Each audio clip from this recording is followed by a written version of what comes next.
Hello, my name is Sheldon Callahan. I am going to be presenting Streamlining Cloud Deployments.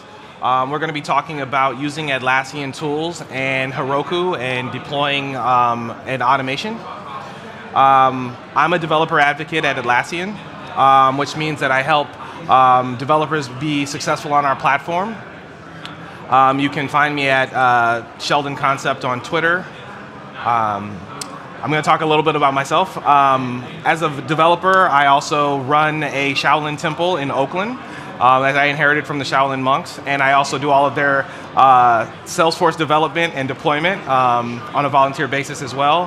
That's just a little bit about me and my background. So today, like I said, we're going to be talking about using Atlassian tools all the way from collaboration to deployment.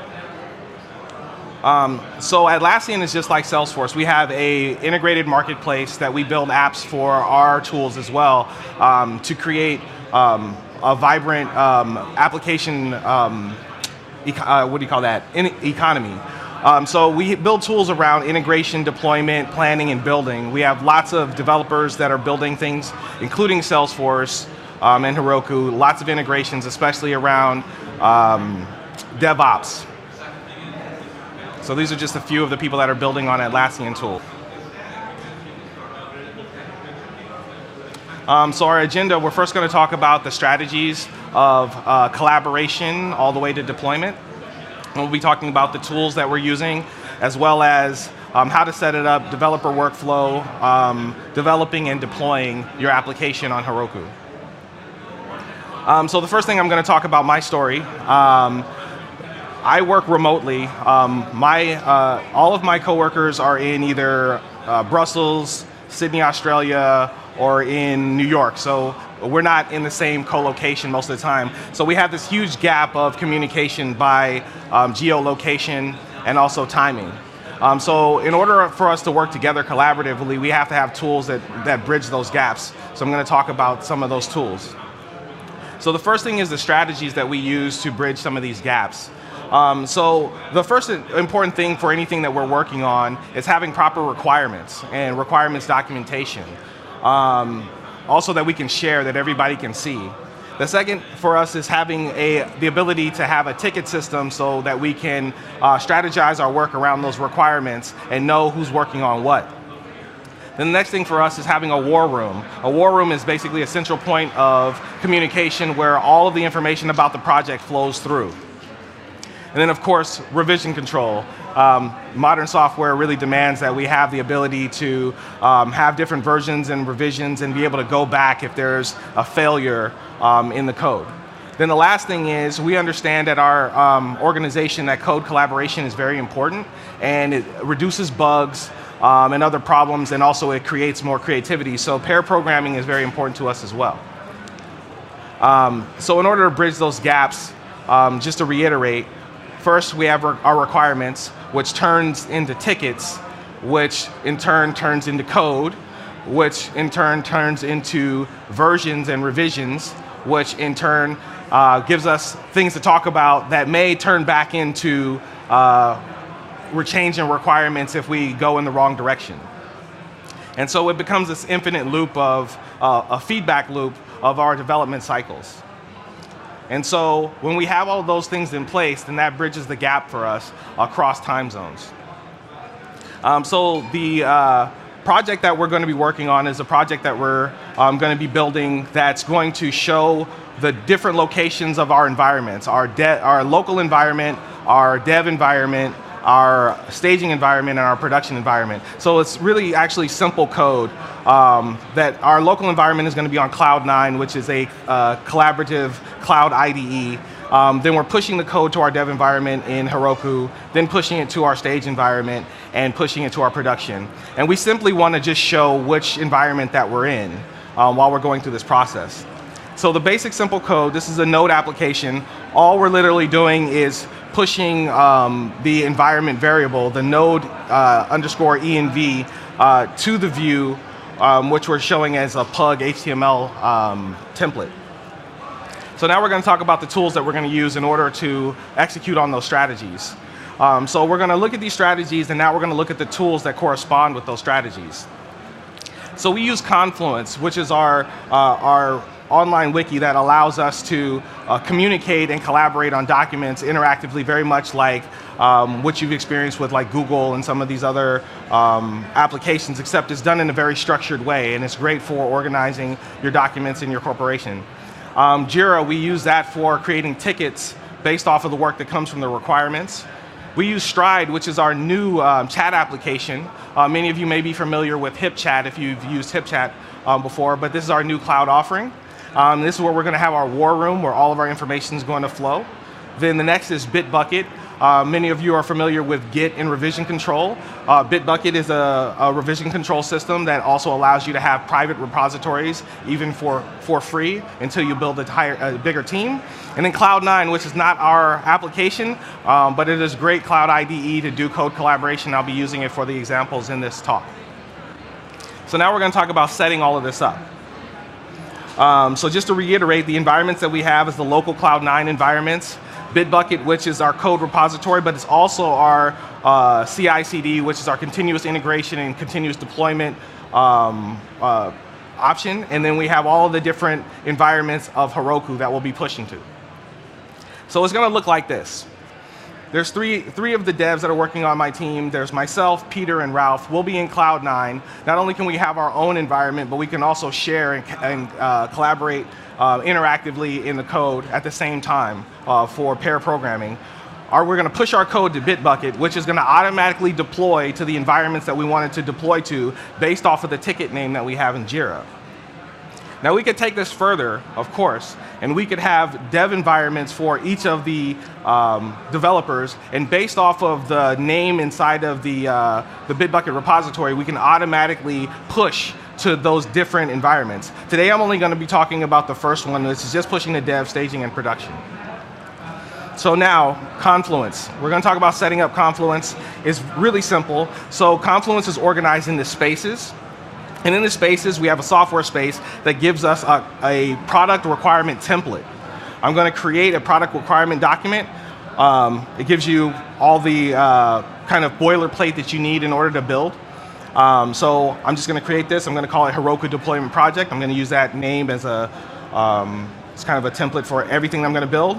I've already built a Jira project around it, which I'll show you how I do that later on. But I'm going to search for Jira and find the tickets that are involved with that. When I save this, it's going to actually show every single thing that's happening in Jira, so I can see all the tickets that are related to this project. And so next, I'll show you how I do that. So in Jira, to set that up, I'm going to create a new project. And I'm going to keep that same naming convention, Heroku Deployment Project.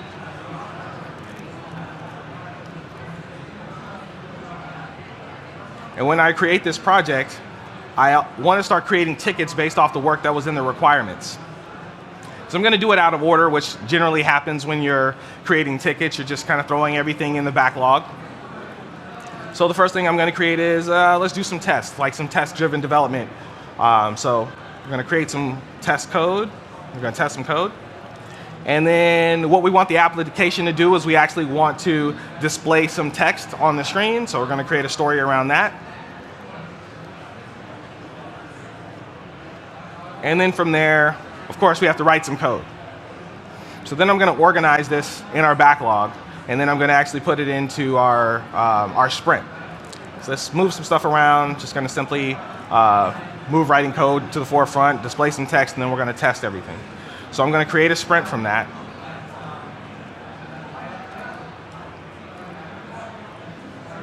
And then after I've created a sprint, I'm going to add a repository. So I've already created a repository in the background, but I will show you how to do that. I've connected our code repository to our Jira tickets. Now the reason why I did that is because I actually want to create code branches that are based off the ticket name. So now we're going to show you how to set up Bitbucket, our revision control system, in order for this automated deployment. So I'm going to create a repository. Once again, I'm going to keep that same naming convention. Not that that's necessary, but it just makes it easier for me to keep track of what I'm working on. This repository is actually going to be public. You can all download this, and I have a link to this at the end of the site. I'm going to pick the language that I'm programming in. I'm doing it in JavaScript. I'm going to enable HipChat notifications or Stride notifications, which will be there in the future. Stride is still in beta. It hasn't been pushed to GA yet. OK, great. So now we've created our code repository. And inside of our code repository, there's environment variables. Now, the reason why we have environment variables, there's always things inside of your code that you don't want to store. You don't want to store passwords. You don't want to store like API keys, different things like that. So we can store this inside of Heroku's, sorry, not Heroku's, but Bitbucket's environment variables.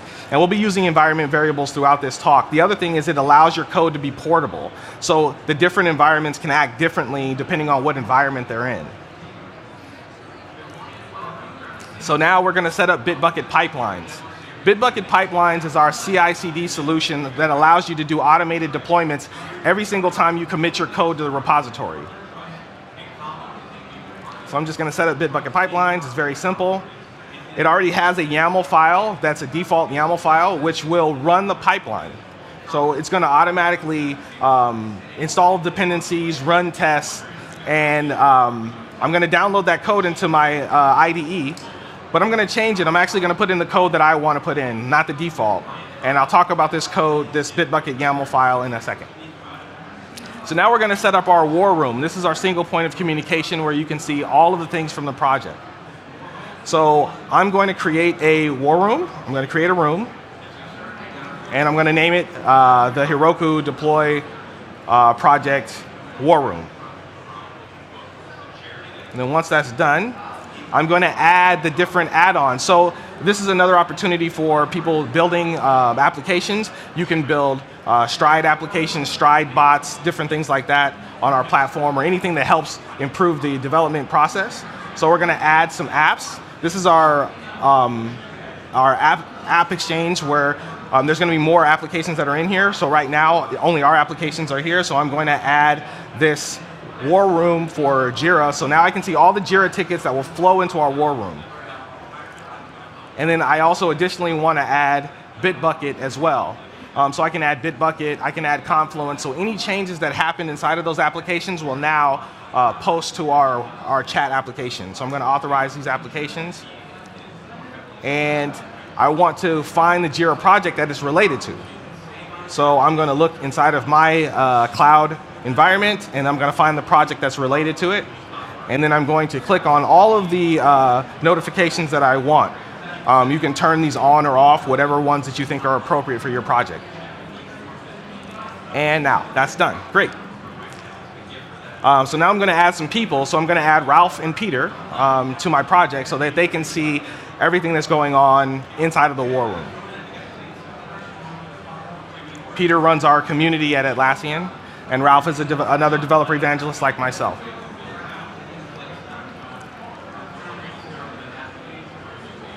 All right, great.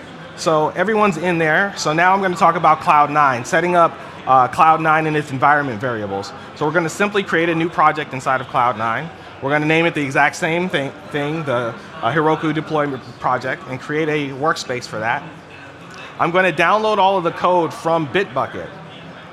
So we easily have the code that's here. You can just copy and paste this code into your terminal inside of your IDE, either local or in the cloud. In this case, we're using the cloud. And I'm going to download the file, and then I'll extract the file and put it into my main directory. Great. So these are all the dependencies that I have that are a part of this project. And of course, I'll have to run npm. But now we want to have the environment variables that are set up. There's only one environment variable that we're setting up today, and that's the node env environment variable. So I'm going to create this run command, and what I'm going to run is npm run dev, because I actually want to run the dev script. You can see it in the scripts inside of the package manager that I'm running node-mod and running my app.js. So now I want to create the node and the environment variable, so node env, and I'm going to call this local. This is what will display when I'm in my local environment. So when I run this script, now I'll see local showing up on my local environment. So let's preview this application. and now we're in the environment local, so we know where we are. Great. So now we're going to set up Heroku so we can do the same thing. We want to see that environment variable. So Heroku has this idea of pipelines as well. I'm only setting it up so I can see the different environments, the development, staging, and production. The automation will happen inside of Bitbucket pipelines. So I'm going to create, I'm going to go into the dev instance, and I'm going to set up the environment variable. So inside of Heroku under settings, when you go to reveal config variables, this is where we're going to create those config variables, and we're going to put in the node env, and we're going to say dev, because this is our dev box. We'll do the same thing for staging and the same thing for production. I also want to set up the API key. This is in your settings for your profile, and I'm going to use this API key as well inside of my Bitbucket pipelines environment variables. This is the code inside of Heroku to set inside of your terminal to run, to install Heroku. And this is to add your SSH key to your Heroku environment.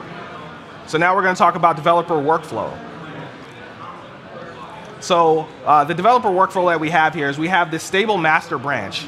The stable master branch, every single time you push to it, will automatically deploy to your production environment. We have a staging environment that will automatically push to the staging environment. And we have a feature branch that will automatically push to the dev environment. So when I create my branch for my code, I have this isolated work. When I do a pull request on stage, then it will automatically push my staging environment, and then automatically, when I push from stage to master, we'll go to the master branch and push to the production environment. This is how I can keep my code clean, and I can test all of it before it goes on production. So now this is the Bitbucket pipelines. This is the YAML file that I was talking about earlier. So if you look at the master branch, when it's going to run a script, it's going to run npm install, it's going to run npm test, and then it's going to push to Heroku. So I can run any code. This is a Docker image that I can run any code in. Next, I actually want to push to the branch, my development branch. So I created a Jira ticket that has a prefix HDP. And anything after that prefix is going to push automatically to the dev environment. So I'm going to run that, and I have my Bitbucket variables inside of the code that's highlighted in orange. Then when I want to push the stage, same thing. I'm running a script that's automatically pushing to the staging environment. Now we're going to talk about developing. So I'm going to create some work. I'm going to go inside of Jira. I'm going to look at the ticket that I created, write some code. And inside of Jira, I can create a branch automatically because we connected it to Bitbucket. This is going to create a branch that's going to have that prefix, that HDP that I talked about earlier. And I'm going to create the branch.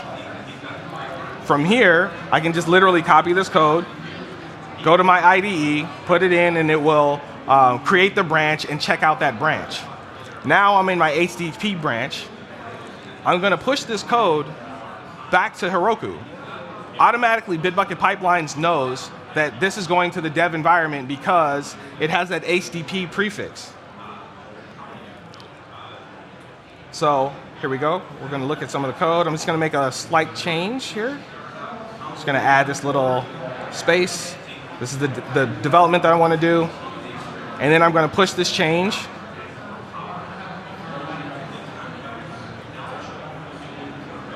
So now I've worked on this code, so it's in progress. And I'm displaying some text as well, so this is all in progress work. So now we're going to talk about the deployment. We're going to watch that happen. So I've made the change inside of my code. And now I'm going to push this code to the repository. Bitbucket Pipelines kicks in, looks at the environment that it's going to, is automatically pushing. You can see that it just pushed to Heroku less than a minute ago. And so now I'm going to test the app. I'm going to go look at the app. Now that I see if I'm in production, it will show production. If I go to the dev environment, it will show dev. If I go to the staging environment, it will show staging environment. So this is an easy way to deploy to the different environments based off of the branch of code that you're in through Bitbucket Pipelines. So this project is available on a code repo. It's called Heroku Deploy Project, like I showed earlier. So you can take a picture of the slide. Also, there is a guide to deploying to Heroku from Bitbucket. That is also something you can check out if you want to look at how to set this up yourself. And there's a little bit more advanced things that are involved in that tutorial. And that's it. Thank you guys for coming. Awesome.